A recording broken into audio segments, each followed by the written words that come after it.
네, 싱하이민 주한 중국 대사의 발언 그리고 그 장면이 이재명 민주당 대표가 함께 있었던 자리에서 진행됐다는 점 때문에 이게 한중 관계나 국내 정치에서 뜨거운 쟁점이 되고 있습니다.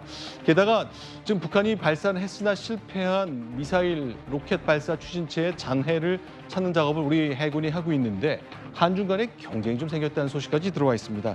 지금부터 관련된 얘기 들어보겠습니다. 먼저 싱하이밍 대사 그리고 양당의 이야기를 함께 묶어봤습니다.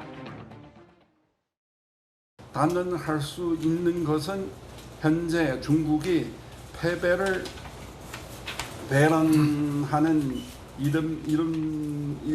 이들이 아마 앞으로 반드시 후회는 되지 않을까 하는 것입니다. 이번 사태가 갑질 외교의 전형이라는 지적까지 나오고 있습니다.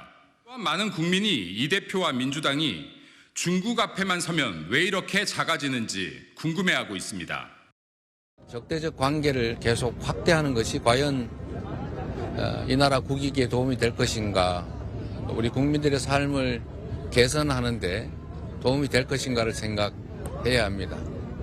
야당 대표 또 야당의 노력에 대해서 이런저런 폄훼를 하고 또 비난을 가하는 것은 국정을 책임지는 집권 여당의 태도는 아니다라는 말씀을 드리고 싶습니다.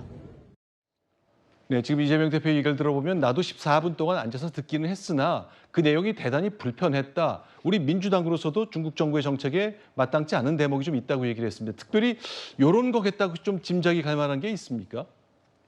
글쎄 짐작은 안 되고요. 네. 그러면 이재명 대표가 저 싱하이밍 대사의 발언에 대해서 네. 어떤 반응을 보이는 게 저는 정상적이었다고 생각합니다. 그 자리에서요? 예, 그 자리에서. 네. 왜냐하면 물론 지금 한중 관계가 원만하지 않고 중국 측은 불만이 있을 수 있고 또 네. 우리는 우리대로 중국 측에 대해서 입장이 있을 수 있습니다. 그렇죠. 근데 이 대사가 저렇게 주재국의 정부를 이 미디어가 보는 앞에서 대놓고 네. 비판하는 거는 이거는 외교 관례에 너무 어긋난 거거든요. 그렇죠. 근데 그랬을 때 이재명 그 대표는 야당이긴 하지만 국회 제1당의 대표지 않습니까? 네.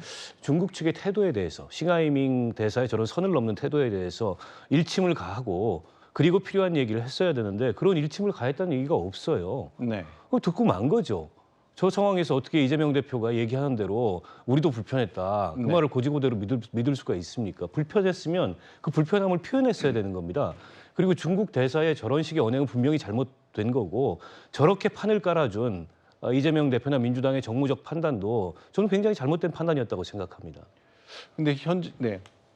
말씀이시나요? 사실은 네. 그 민주당의 중국에 대한 태도는 지난 문재인 정부에서 한번 확인이 된 적이 있습니다. 당시 문재인 대통령이 방중을 해서 한 이야기가 있죠. 중국을 가리켜서 대국이라고 하고 대한민국을 가리켜서 소국이라고 했어요. 그러면서 뭐 중국몽에 그 협조하겠다 이런 취지의 발언을 했는데 이게 일국의 대통령으로서도 참 자존심 상하는 발언이었습니다만 중국을 이제 소련 해체 이후에 사회주의 종주국으로 봐서 그런가요? 하여튼 더불어민주당은 주류적 입장은 적어도 중국에 있어서만큼은 네. 그 앞에서는 작아지고 있는 것이 사실 아닌가 싶습니다.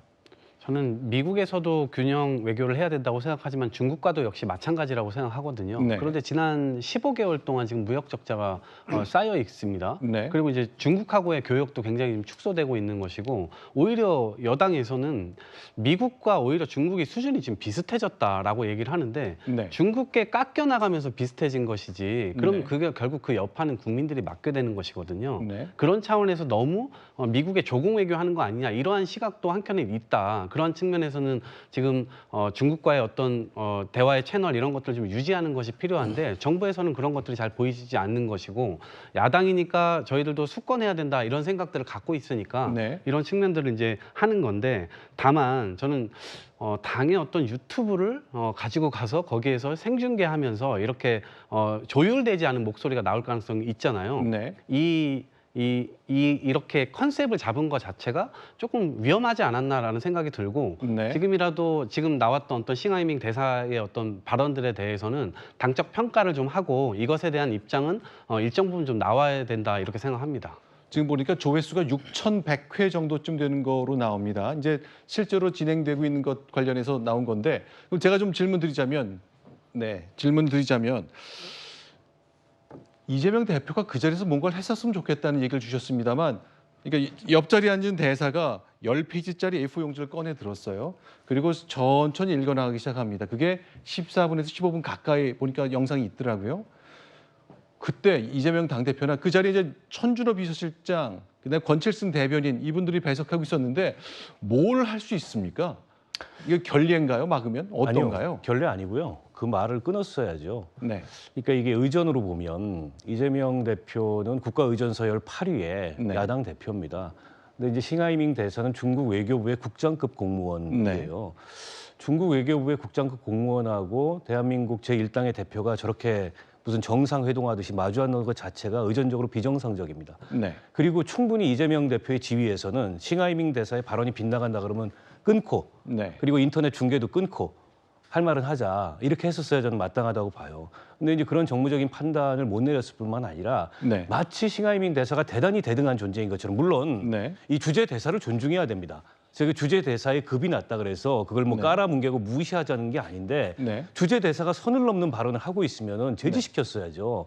그리고 사후적으로라도 그때 제지시키지 못했으면은 그 발언은 이런 점에서 문제가 있고 네. 한중 관계에 있어서 이 우호 설린 관계를 지켜나가려면 이렇게 해야 된다. 네. 라고 어쨌든 첨언을 해서 이게 불러올 수 있는 논란을 막았어야 되는데 그런 게 전혀 없다는 면에서 가서 그러면은 야단 맞고 온 거냐. 겨우 이 중국 대사한테 이런 평가가 나오는 거 아니겠습니까? 알겠습니다. 근데 실제 오늘 중국 외교부에서는 이런 성명을 냈습니다. 우리가 이제 그동안 보인 반응, 뭐 박진 외교부 장관이나 대통령실을 안보실장도 얘기를 했습니다만 이런 것이 부당한 반응이라고 규정을 하고 중국 정부로서는 심각한 우려와 불만을 표명한다고 했습니다. 자, 우리 정부에게 반성을 요구한 것까지 이제 포함된 내용이어서 역시 중국으로서도 이걸 그냥 넘기지 않겠다는 뜻이 분명해 보이네요.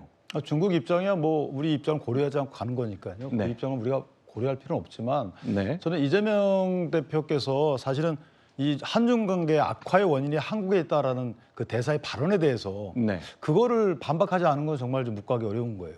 네. 그러니까 예컨대 뭐 중국몽에 대한 여러 개 강의 듣는 걸 다 차치하고 뭐 쌍중단 얘기에 대한 입장 차이 차치하고 그런데 네. 책임이 한 국가 자기 국가 아니고 대한민국에 있다고 얘기하면 네. 대한민국 제1야당 대표께서는 이건 아니다라고 얘기해야 되는 거 아니겠어요? 네. 정부라는 건 연속성 있는 거거든요. 대한민국이라는 국채가 있는 것이고 그렇다면 그건 아니다. 다만 앞으로 이 관계 개선에서 이렇게 노력하자라는 취지의 미래 비전을 제시하는 건 좋은데 과거에 대한 책임을 한국 정부에 있다고 말하는 중국 대사의 말을 그대로 받아들이는 것은 이거는 정말 묵과하기 어려운 거다 이렇게 생각합니다.